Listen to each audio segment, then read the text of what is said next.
knowledge, precision, serenity. All of which is achieved by Zelda, the bearer of the Triforce of Wisdom and the perfect character when she understands what her opponent wants to do. She has a kit strictly designed around controlling the stage and punishing any attempts to counter her. This includes an all-encompassing Phantom with surprisingly fast and powerful aerials to complement it. Through and through, Zelda personifies what it means to be a defensive glass cannon, forcing her opponents to approach and blowing them up for doing so. With fast startup, however, there must also come high recovery frames, and for Zelda's case, this holds true, making for high-risk, high-reward interactions, with outcomes so polarizing that Zelda becomes one of the most inconsistent characters if the player's spacing and timing are off. As a glass cannon, she also struggles in disadvantage, not only with a relatively low weight, but also underwhelming movement and reactable landing options. And as her exceptional ledge trapping rewards early stocks, she dies just as easily when getting ledge trapped herself. This in turn makes Zelda a high-risk, high-reward character, mainly dependent on you and your level of play. If your spacing and predictions are on point, she becomes one of the best in the game. However, misspaced moves and poorly timed callouts turn her into a sitting duck with no way to get out. This is why players that succeed with her are those who excel at keeping their composure, analyzing their opponent's movements, and diligently spacing around them for a consistent neutral and advantage state.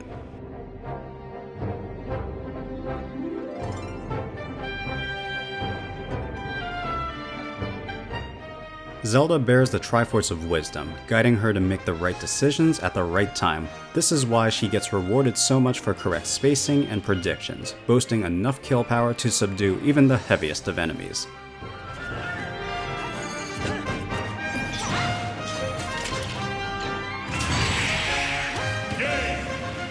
Everything Zelda is capable of is personified through her Phantom. Phantom is the basis for stage control, ledge trapping, and option coverage. Zelda spawns a projectile that can be released by hitting down B for one of 6 stages that increase in power at the expense of longer startup. Charging also increases its health, allowing it to tank more hits. Should it run out of health, it'll break down, leaving Zelda unable to spawn another Phantom for 105 frames, or just over 1.5 seconds. The Phantom can also die if Zelda is hit at any point during the charge. Stage 1 is a mini kick with very low damage and knockback, designed to stop immediate dashes in. Stage 2 is a punch with more power and a hint of invincibility on the Phantom. This stage is also when the Phantom starts becoming safe on shield, largely due to it pushing opponents away and out of the range that Zelda is vulnerable. This is also why rolling towards Zelda is often a bad idea and will get punished accordingly. Stage 3 swings a sword to stop approaches and condition shields for Zelda to grab. It also deals enough knockback where it can start sending off stage and maybe even kill at really high percents.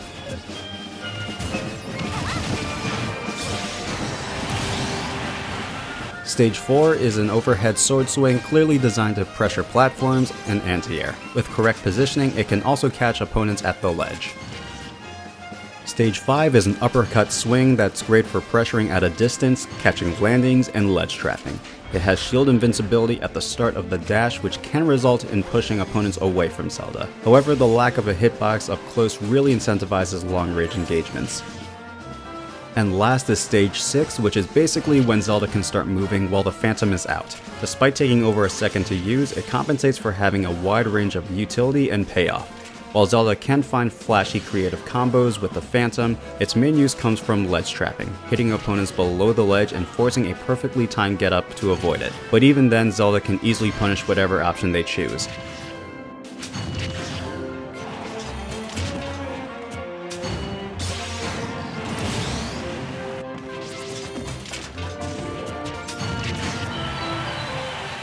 Additional use comes when recovering, safely charging the Phantom that puts out a hitbox so Zelda can safely recover the ledge.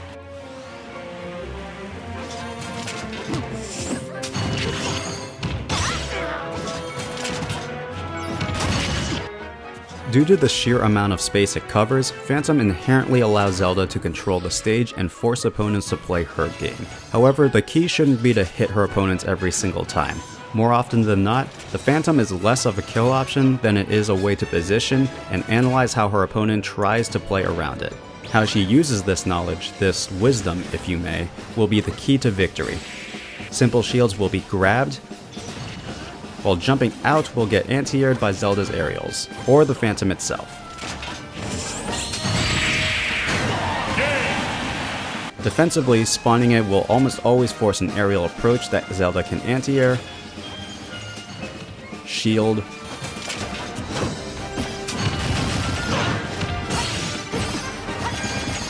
or simply dash back to whiff punish.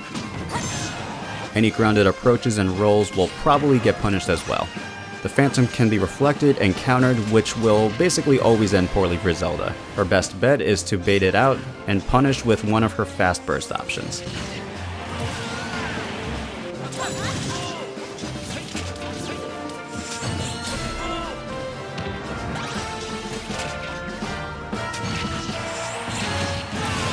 One difficult but rewarding technique is Phantom Displace, either to protect Zelda with the shield, or ledge slipping for greater stage presence. The normal displace is done by jumping and spawning the Phantom during the jump squat, giving you a 3-frame window, while the ledge slip is performed by spawning the Phantom and falling so that it lands on stage while Zelda does not.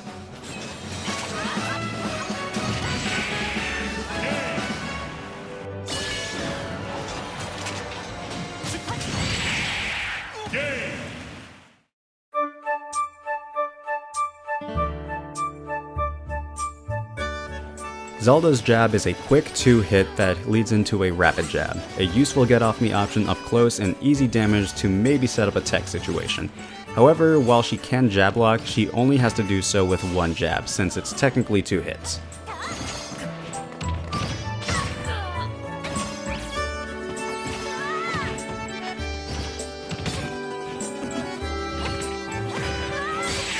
Forward tilt is a slow but powerful swipe that kills at high percents. It has a sweet spot on her hands, sour spots on her arms, and can be angled up, straight, and down. While technically not safe on shield, it can be difficult to punish when spaced correctly, making for a decent option for spacing around opponents trying to get in.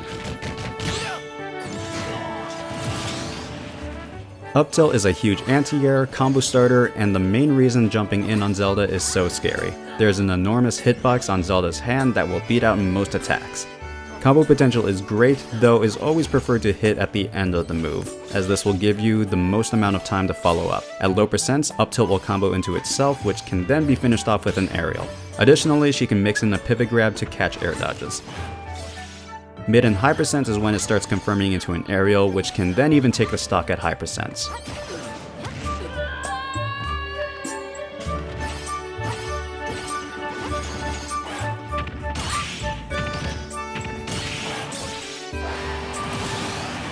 Her down tilt is a fast, low kick that functions as a poke and potential combo starter. The horizontal launch angle inherently puts opponents in a pretty bad spot, where they have to commit to a tech or jump to avoid it.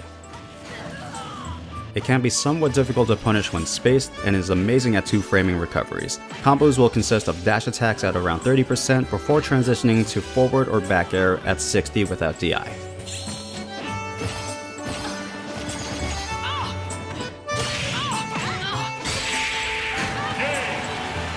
Dash attack is a very fast burst option with a strong hit at the start and a lingering weak hit.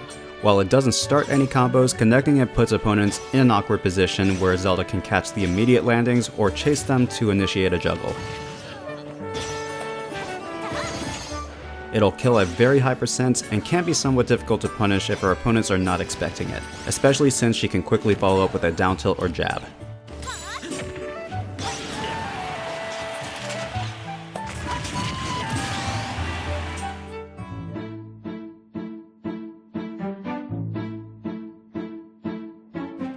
Forward smash is a series of 4 multi-hits with a final launching hit designed to kill off the side.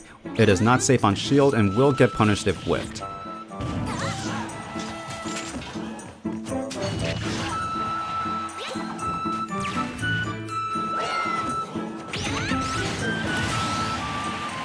Up smash is a frame 9 multi-hit similar to F smash. As with most up smashes, it's an effective out of shield option to punish poorly spaced attacks. While it doesn't have any true follow-ups, it can be comboed into from a down air spike at high percents.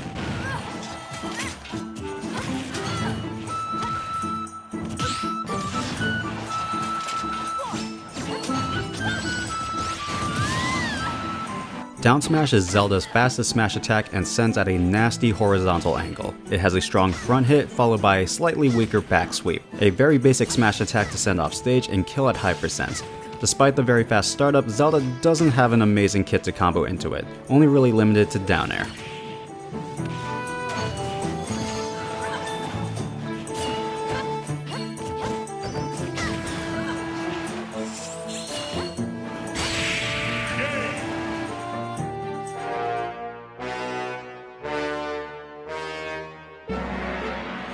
Neutral air is an all-purpose aerial for Zelda, as it has a use in virtually all stages of the game. With hitboxes on Zelda's arms, she has 4 weak multi-hits that lead into a launcher. On paper, it is one of Zelda's most rewarding combo starters, largely due to the first hit, which will launch opponents straight up and has low scalable knockback. This allows Zelda to find combos and kills at virtually all percents.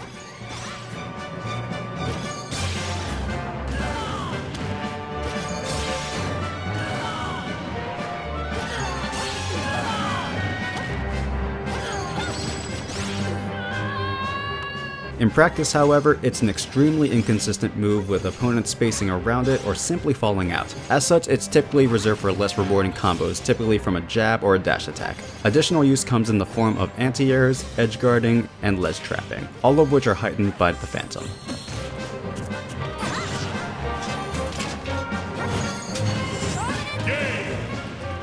Forward and back air are basically the same move, with the only differences being back air's 1 additional frame of landing lag in exchange for having slightly higher knockback. Both have sour spots on Zelda's entire leg and foot, however there is a small sweet spot that's extremely powerful, able to kill ridiculously early. Similar to neutral air, these are incredibly strong moves on paper, as the reward for correct spacing is higher than any other character can boast. However, getting that spacing consistently is very unrealistic, making them high risk, high reward options. This results in Zelda reserving them for combos and shield pressure, where spacing is much easier to calculate, especially with how much shield damage the sweet spots actually do. Combos will typically consist of first hit neutral air and down throw at low to mid percents. Landing the sour spike will almost always get punished, though it can still result in quick low damage combos or edge guards in some situations.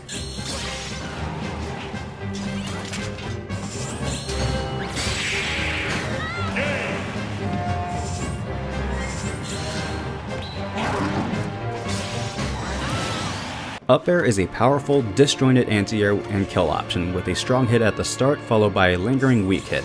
While a bit more committal of a move due to the 14 frames of startup, it still retains a ton of use as a punishing anti-air once the Phantom starts conditioning a jump. Grounded combos are unfortunately not practical due to the lack of horizontal range. The true potential, however, comes on platforms, where Zelda can combo into her other aerials.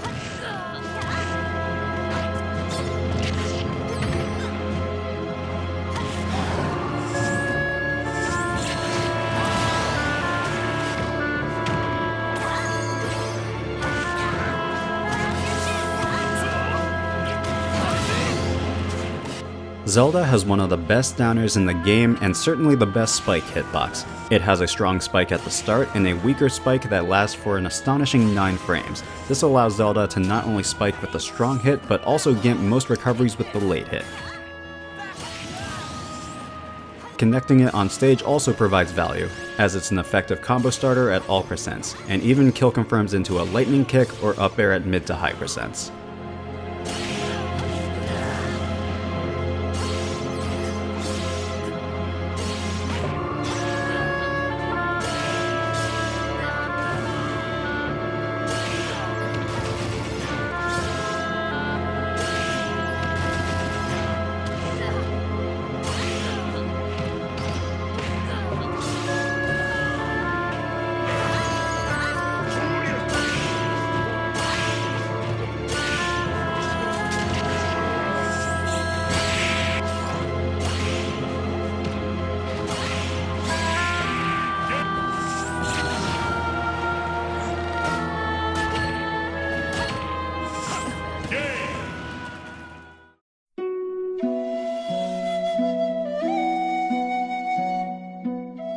Nehru's love is a key defensive option for Zelda and a huge reason why mashing on her is a bad idea.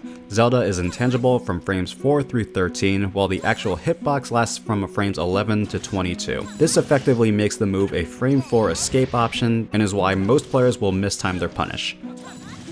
To make things worse, or well, better for Zelda, it starts reflecting projectiles as soon as she's intangible, and lasts until frame 40, making it one of the longest lasting reflectors in the game. This overall utility makes Zelda deceptively slippery, forcing her opponents to be frame perfect with their combos and punish games, and deterring zoners from spamming their projectiles. Additionally, she can use it to stall off stage, and even attempt an edgeguard with the long lasting hitbox.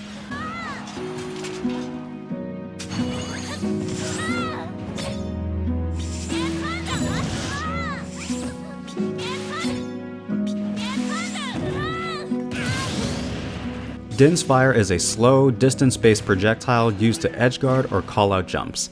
Zelda shoots a projectile that won't explode until Zelda stops holding B, reaches max distance, or hits a platform.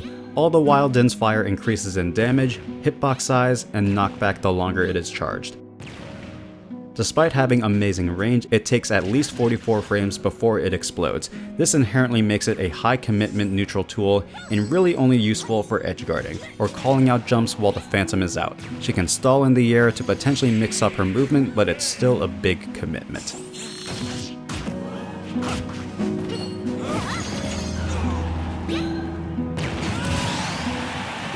Faron's Wind is Zelda's main recovery option and a powerful mix-up tool. Zelda is intangible the moment she disappears to teleport. The startup has a weak hit that launches up to theoretically lead into the launching hit when she reappears.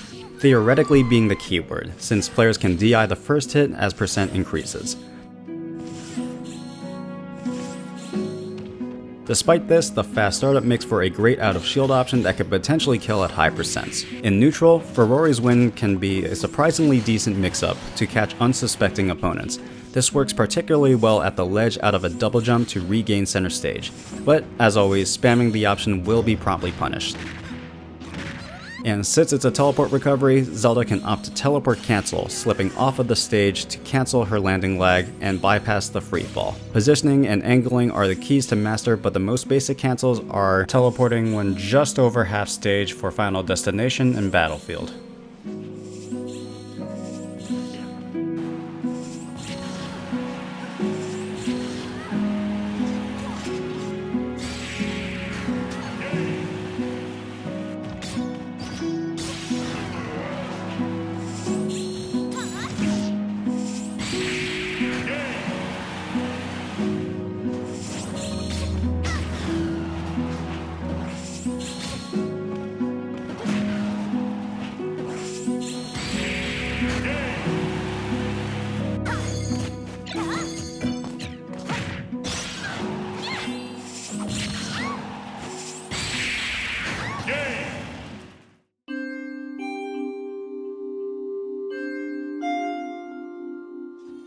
As a character that inherently forces out shields, Zelda is well equipped with an arsenal of powerful throws and one of the best pivot grabs in the game, especially since every single throw can true combo into the Phantom with correct timing. Forward throw is mainly used to send off stage or for repositioning herself on the stage. Back throw is one of Zelda's 2 kill throws, potentially taking the stock pretty early at the ledge or at the very least setting up a ledge trap.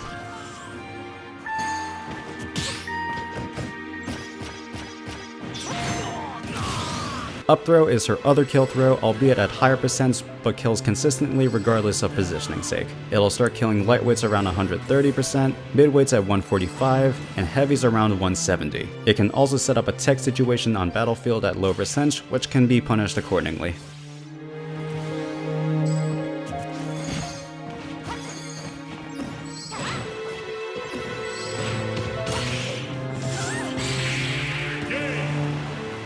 Down throw is her main combo throw with a couple of quirks that'll dictate how she follows up. Because the throw immediately sends opponents into tumble, it's incredibly easy to DI, forcing Zelda to read and react to their positioning. At low percents, neutral air will work on every single DI, though Zelda may need to dash back to catch DI in. Lightning kicks are also true, but the spacing becomes much stricter and harder to predict.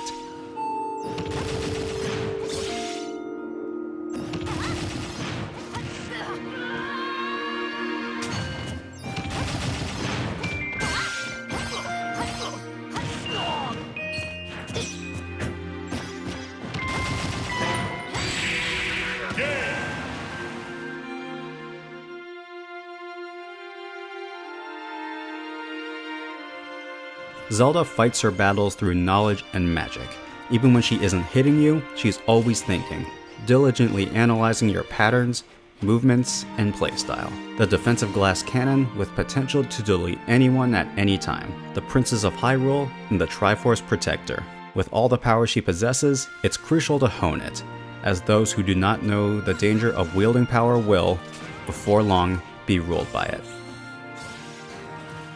Thank you all for watching my Zelda guide. I hope you enjoyed it and learned something useful. If you did, let me know by leaving a like and subscribing if you'd like to see more. These videos take a lot of work to make, and any support means a ton.